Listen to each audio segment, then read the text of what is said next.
Good day and welcome to Medicine Health.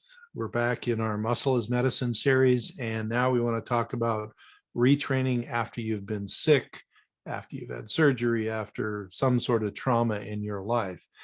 And so in a previous section, we talked about the concept of graded exercise tolerance, which can be used, especially is useful if you are out of shape, untrained, et cetera, and you're trying to get back into some kind of shape, but you don't want to fall over with a hypoxia or a cardiac event or something like that. You want to get your body working again.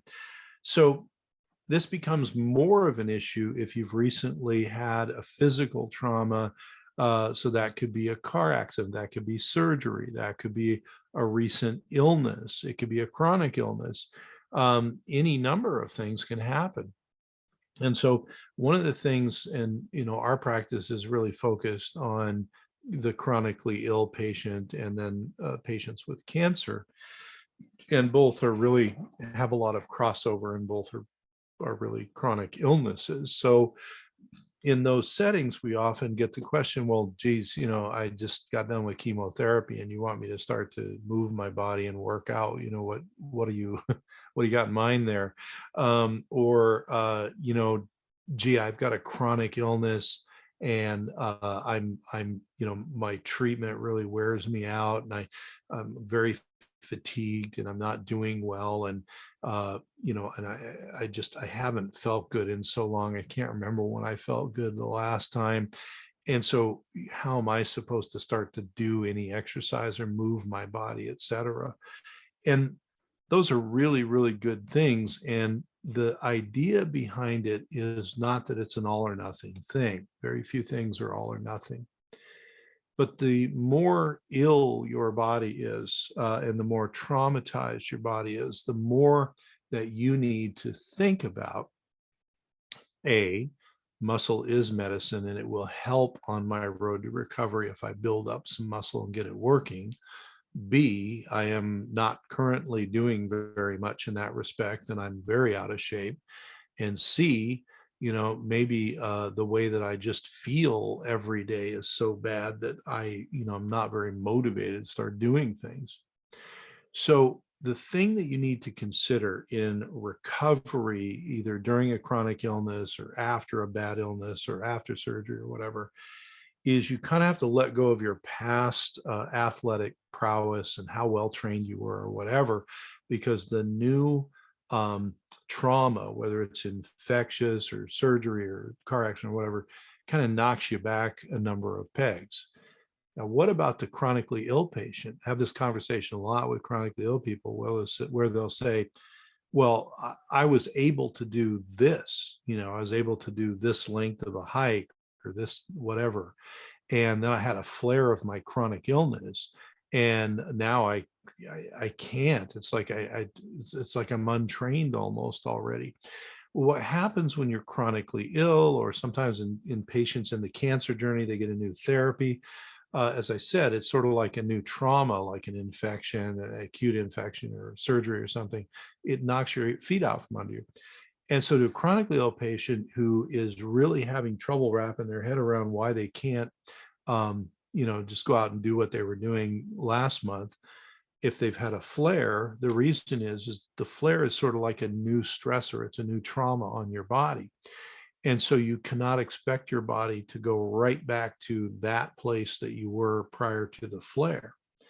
It's the same idea. It's the same logic as I was moderately trained. I was doing this amount of exercise, and then I had a big surgery, or then I had chemotherapy, or then I had COVID, or then I had whatever, and it just knocked me down, and I can't get back to where I was. This is another place where the idea of graded exercise tolerance can be very helpful.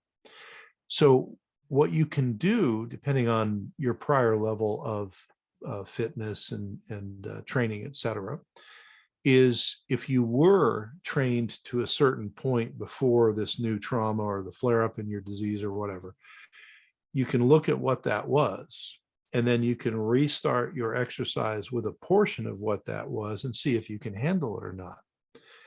And so if you were a regular, 10 mile a week in total hiker, let's say, and you were doing fine doing that, and then you got COVID, or you got real sick, or you had a flare up of your chronic disease or whatever, and now you tried it, and it, like, you were not well for days afterwards. That's too much. So you could dial it back. You don't have to go and become sedentary and non-active, but you can do the first week and try maybe a mile twice during the week. You used to do 10 total miles, so 2 miles. If that goes really well, then the second week go up to 4 miles or whatever you can do. But for a lot of people, especially our COVID patients where they're recovering, they might have been super trained before, and now we're having them get out and do just fractional amounts of the workouts they did, but still something. And so another thing that comes up in people with retraining and post activity, et cetera, is you have to let go of your expectations of your body and realize it's had a shock or a trauma or an infection, or you flared up your chronic illness, and you got to give it a little grace, a little bit of a break so it can come back.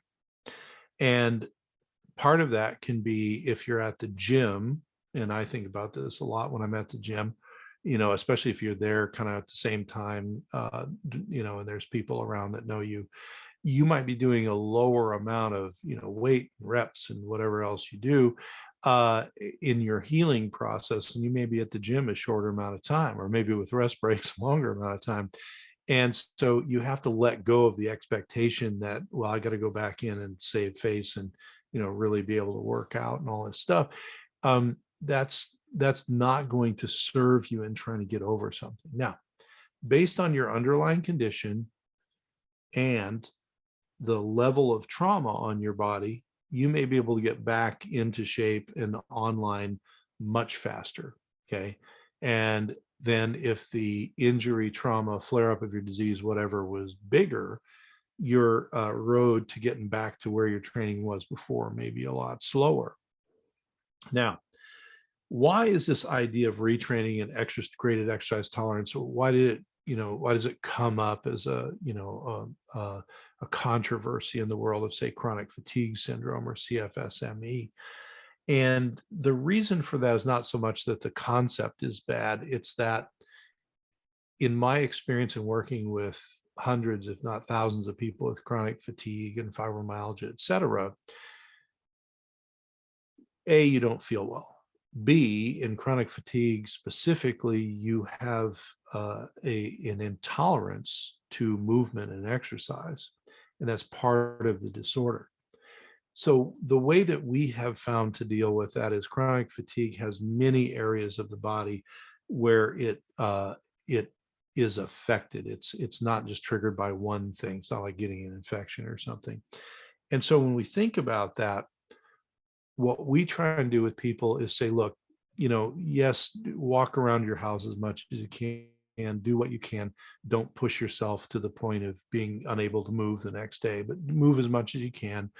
But as we work on these other underlying areas of your chronic illness, your body will get more reserve and be able to respond to the exercise. And then we will do more of this, little baby steps, graded exercise tolerance.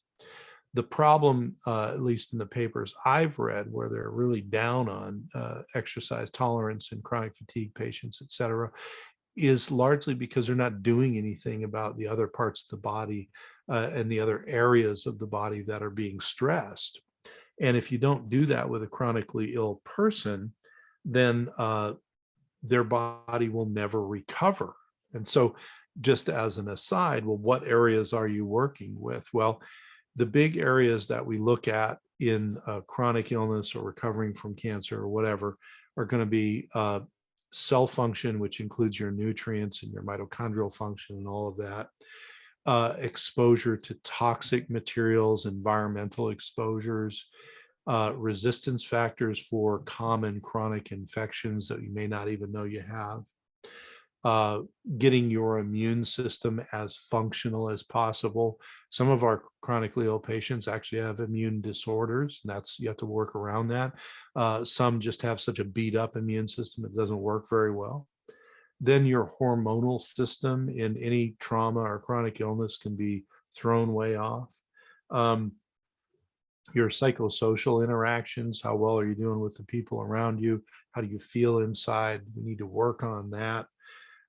Your function of your digestive tract, which is so terribly important, and also what are you putting in it? What are you eating?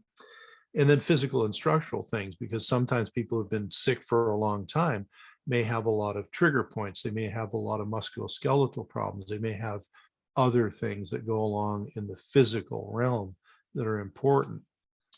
So what I would say about the controversy around graded exercise tolerance and specifically chronic fatigue syndrome is we've never really had a problem with it, but that's because it was a part of working on all these other areas for the chronic fatigue patient or the fibro patient or a bad autoimmune case or something like that. So the person is having the other areas of their health attended to, and we're, as I said, getting more margin for their body to be able to do the exercise. But the other thing that's real critical is in someone who has, say, chronic fatigue or fibromyalgia, or they've really flared into chronic illness, they may have to start with almost nothing and do it for not a week, but like a month. And then month 2, they go to a little more than almost nothing. And month 3, they go to a little bit more. We've had people recovering, after chemo or in a bad flare, with a chronic illness. And the first thing was just standing up and down out of their chair more times a day, or walking, one more trip to the kitchen, not to get any food, but just that was the only trip they made during the day, kitchen and bathroom usually. And so just a little bit more, just a little bit more. And then they'll say, well, but next week I can do more. Well, if they're really, really sick and their metabolism is really suppressed, no, we might do it for 4 weeks. And so that extra trip, the kitchen, you might do 2 of them or something. But then the next month, you see how they're doing, you see how they're tolerating all of that. And then you say, okay, I think we can go to here. What do you want to do? Do you want to add a walk around the block? Do you want to add going up and down the stairs a couple of times? What do you want to do? And we just keep building it. But the idea is a little longer steps. So they're baby steps, but they're wider, longer steps. And they're little steps each time. It's not like when you were 15 years old and went out for track and you were sore for the first week and then you're running like a gazelle. It doesn't work that way anymore. It's all elongated when you have chronic illness. And I will put in the show notes some of these studies just so you can take a look at them if you want to. Anything else of interest we put down there in the show notes. I do want to thank everybody, all the subscribers on the various podcast platforms. We're on all of the pod burners out there. We're live on CTR Radio right now. We're Facebook streaming, and then we put the video over onto YouTube, my YouTube channel. And if you can't find DRA online, Dr. A online, you just go to the hub website, which is DRANOW, dranow.com. And on there will be links to all the media and all the other stuff that I do. And so you can find it there on dranow.com. Also, please do not only like, share, and subscribe if you like this, but do the notifications, because sometimes the algorithm doesn't think it's important, and you'll never know that the video was put up if you don't have notifications on. All right, well, we're out of time for today. Thank you so much. In our helpful therapies, muscle as medicine was our subtopic today, and I'll see you all on the radio next week.